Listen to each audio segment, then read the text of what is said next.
ശിവാനന്ദാശ്രമം പാലക്കാട് പ്രസിദ്ധീകരിച്ച സ്വാമി ശിവാനന്ദ മഹാരാജ് എഴുതിയ ദിവ്യാനന്ദം. ബ്രഹ്മചര്യം. ആഹാരക്രമത്തിൻ്റെ പ്രാധാന്യം. ബ്രഹ്മചര്യം നിലനിർത്തുന്നതിൽ ഭക്ഷണത്തിന് ഒരു പ്രധാന പങ്കുണ്ട്. മസ്തിഷ്കത്തിൽ പല അറകളുണ്ട്. ഓരോ ആഹാരവും അതിൻ്റേതായ ഫലം ഓരോ അറകളിലും ഉണ്ടാക്കും. പൊതുവായ ഫലവും ഉണ്ടാകും. കുരുവിയെ പാകം ചെയ്തുണ്ടാക്കിയ ഭക്ഷണം കാമവികാരം ഉണ്ടാക്കുന്നു. അത് നേരിട്ട് പുനരുൽപാദന അവയവങ്ങളെ ഉത്തേജിപ്പിക്കുന്നു. വെളുത്തുള്ളി, ഉള്ളി, മീൻ, മാംസം, മുട്ട തുടങ്ങിയവയും ആസക്തി വർദ്ധിപ്പിക്കുന്നു. ആഹാരത്തിന് ശരിയായ ശ്രദ്ധ നൽകണം. മിതമായ ആഹാരക്രമം പാലിക്കണം. സാത്വിക ആഹാരങ്ങളായ പാൽ, പഴം, ഗോതമ്പ് തുടങ്ങിയവ ഉപയോഗിക്കുക. ഇടയ്ക്കുള്ള ഉപവാസം ആസക്തി കുറയ്ക്കുകയും വികാരങ്ങളെ ശമിപ്പിക്കുകയും ഇന്ദ്രിയങ്ങളെ നിയന്ത്രിക്കുകയും അങ്ങനെ ബ്രഹ്മചര്യാനുഷ്ഠാനത്തെ സഹായിക്കുകയും ചെയ്യുന്നു. സിദ്ധാന്തവും പ്രയോഗവും. ബ്രഹ്മചര്യത്തെക്കുറിച്ച് ആളുകൾ സംസാരിക്കാറുണ്ട്. പക്ഷേ അത് പ്രായോഗികമാക്കുന്നവർ വളരെ കുറവാണ്. ജിതേന്ദ്രിയത്വത്തോടു കൂടിയ ജീവിതം വളരെ ബുദ്ധിമുട്ടുകൾ നിറഞ്ഞതാണ്. ഒരു പുലിയെയോ സിംഹത്തെയോ ആനയെയോ വശത്താക്കുക എളുപ്പമാണ്. ഒരു മൂർഖൻ പാമ്പിനോടൊപ്പം കളിക്കുന്നത് എളുപ്പമാണ്. അഗ്നിയുടെ മുകളിലൂടെ നിഷ്പ്രയാസം നടക്കാം. ഹിമാലയത്തെ ഉന്മൂലനം ചെയ്യുന്നത് സുഖകരമാണ്. യുദ്ധത്തിൽ പ്രയാസം കൂടാതെ ജയിക്കാം. പക്ഷേ കാമാസക്തിയെ ജയിക്കുക അസാധ്യമാണ്. എങ്ങനെയായാലും നിങ്ങൾ നിരാശരാകേണ്ടതില്ല. ഈശ്വരനിലും അവിടുത്തെ നാമത്തിലും കൃപയിലും വിശ്വസിക്കുക. നിങ്ങൾക്ക് ഈശ്വര വിശ്വാസമുണ്ടെങ്കിൽ നിങ്ങൾ തീർച്ചയായും വിജയിച്ചിരിക്കും. മനുഷ്യ പ്രയത്നം മാത്രം മതിയാവുകയില്ല. ഈശ്വര കൃപയും അത്യന്താപേക്ഷിതമാണ്. ഈശ്വര കൃപയുണ്ടെങ്കിൽ മാത്രമേ ലൈംഗികാസക്തി പൂർണ്ണമായും മനസ്സിൽ നിന്ന് മാറ്റാൻ കഴിയുള്ളൂ. ആര് സ്വയം സഹായിക്കുന്നുവോ അവരെ ദൈവം സഹായിക്കും. ആത്മീയ സാധന ഇല്ലാത്തതാണ് ലൈംഗികമായ ആകർഷണത്തിനുള്ള മുഖ്യ കാരണം.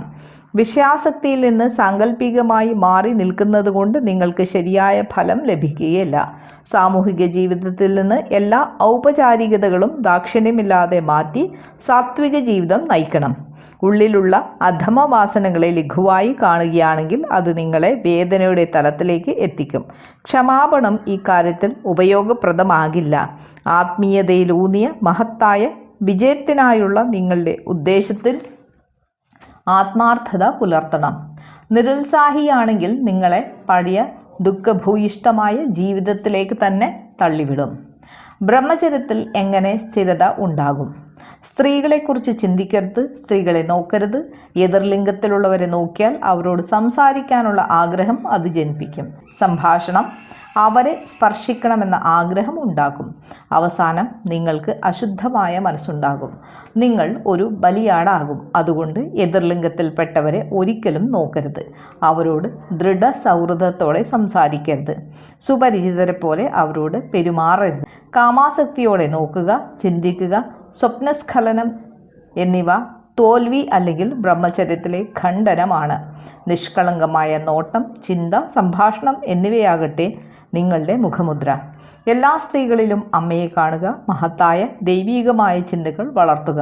ഈശ്വരനാമം ഉരുവിടുകയും ധ്യാനിക്കുകയും ചെയ്യുക. നിങ്ങൾക്ക് ബ്രഹ്മചര്യത്തിൽ സ്ഥിരത ഉണ്ടാകും. ബ്രഹ്മചര്യാനുഷ്ഠാനത്തിൽ 4 പ്രക്രിയകളുണ്ട്. ഒന്നാമത്തേത് ലൈംഗിക ആവേശവും ലൈംഗിക വാസനയും നിയന്ത്രിക്കുക. ലൈംഗിക ഊർജ സംരക്ഷണം പരിശീലിക്കുക. ഊർജം ചോർന്നു പോകുന്ന എല്ലാ ദ്വാരങ്ങളും അടയ്ക്കുക. ജപം, കീർത്തനം, നിസ്വാർത്ഥ സേവനം, പ്രാണായാമം, സ്വാധ്യായം, ജാഗ്രത, ആത്മവിശകലനം, ആത്മാവലോകനം, വിചാരം എന്നിവയിലൂടെ ആത്മീയ മാർഗത്തിലേക്ക് സംരക്ഷിച്ച ശക്തി തിരിച്ചുവിടുക. പിന്നീട് ലൈംഗിക ശക്തിയെ പരിവർത്തനം ചെയ്യുക. നിരന്തരമായ ധ്യാനത്തിലൂടെയോ ബ്രഹ്മചിന്തനത്തിലൂടെയോ അതിനെ ഓജസ്സായോ ബ്രഹ്മതേജസ്സായോ പരിവർത്തനം ചെയ്യട്ടെ. പ്രതികരണത്തിൻ്റെ അപകടം. പ്രതികരണത്തിൽ നിങ്ങൾ വളരെ ശ്രദ്ധാലുവായിരിക്കണം. മാസങ്ങളോളം അല്ലെങ്കിൽ 1-2 വർഷങ്ങൾ ഇന്ദ്രിയ സംയമനം ചെയ്തതിനു ശേഷം നിങ്ങൾ ജാഗ്രത പാലിക്കുന്നില്ലെങ്കിൽ ഇന്ദ്രിയങ്ങൾ നിയന്ത്രണാതീതമാകും. അവസരങ്ങൾ ഉണ്ടാകുമ്പോൾ അവ കലഹിക്കുകയും നിങ്ങളെ പുറത്തേക്ക് ഇഴുക്കുകയും ചെയ്യും. ചില ആളുകൾ 1-2 വർഷം ബ്രഹ്മചര്യം അനുഷ്ഠിച്ചതിനു ശേഷം കൂടുതൽ ആസക്തരായി സംരക്ഷിച്ചു വച്ചിരിക്കുന്ന ഊർജം മുഴുവൻ നശിപ്പിക്കുന്നു. ചിലർ തിരുത്താനാവാത്ത വിധം സദാചാരപരമായി നശിക്കുന്നു. അല്പം ആഹാരക്രമങ്ങൾ പാലിച്ച്, പ്രാണായാമം പരിശീലിച്ച്, അല്പം ജപം ശീലിച്ച് ആസക്തി ഇല്ലാതാക്കി എന്നും ഇനി ഒന്നും ചെയ്യാനില്ല എന്നുമുള്ള വ്യാമോഹത്തിന് അടിമപ്പെടരുത്. പ്രലോഭനം അല്ലെങ്കിൽ കാമദേവൻ ഏത് നിമിഷവും നിങ്ങളെ സ്വാധീനിക്കാം. ശാശ്വതമായ ജാഗ്രതയും സാധനയും വളരെ അത്യാവശ്യമാണ്. നിങ്ങൾക്ക് മാസങ്ങളോളം, വർഷങ്ങളോളം മൈഥുനം നിർത്താൻ കഴിഞ്ഞേക്കും. പക്ഷേ സ്ത്രീകളോട് ലൈംഗിക അഭിലാഷമോ ആകർഷണമോ ഉണ്ടാകരുത്. ഒരു സ്ത്രീയെ നോക്കുമ്പോൾ, സ്ത്രീകളുടെ ഇടയിലായിരിക്കുമ്പോൾ നിങ്ങൾക്ക് ദുശ്ചിന്തകൾ ഉണ്ടാകരുത്. പ്രലോഭനങ്ങൾ ഉള്ളപ്പോഴും രോഗങ്ങൾ ഉള്ളപ്പോഴും മാനസിക ബ്രഹ്മചര്യം അനുഷ്ഠിക്കണം. അപ്പോൾ മാത്രം നിങ്ങൾ സുരക്ഷിതരാണ്. രോഗാവസ്ഥയിലും ഇന്ദ്രിയ വസ്തുക്കളുമായി സമ്പർക്കം പുലർത്തുന്ന സമയത്തും ഇന്ദ്രിയങ്ങൾ പ്രക്ഷോഭമുണ്ടാക്കുന്നു. പരിമിതമായ പരിശ്രമം കൊണ്ട് യഥാർത്ഥമായ ബ്രഹ്മചര്യം നേടാൻ നിങ്ങൾക്ക് കഴിയില്ല. അതിശക്തനായ ശത്രുവിനെ കൊല്ലാൻ യന്ത്രത്തോക്ക് ആവശ്യമാണ്. അതുപോലെ നിരന്തരമായ, കഠിനമായ, ശക്തമായ സാധന ഈ ശക്തനായ ശത്രു, അതായത് കാമത്തെ ഉന്മൂലനം ചെയ്യാൻ ആവശ്യമാണ്. ബ്രഹ്മചര്യത്തിൽ ലഭിച്ച ചെറിയ നേട്ടത്തെക്കുറിച്ച് അഹങ്കരിക്കരുത്. നിങ്ങളെ പരീക്ഷിക്കുകയാണെങ്കിൽ പരാജയപ്പെടും. നിങ്ങളുടെ കുറവുകളെക്കുറിച്ച് എപ്പോഴും ബോധവാന്മാരാവുകയും അവയിൽ നിന്ന് മുക്തി നേടാൻ നിരന്തരം പരിശ്രമിക്കുകയും വേണം. കഠിനമായ പരിശ്രമം ആവശ്യമാണ്. അപ്പോൾ മാത്രമേ നിങ്ങൾക്ക് ഈ ദിശയിൽ വിജയിക്കാനാവൂ.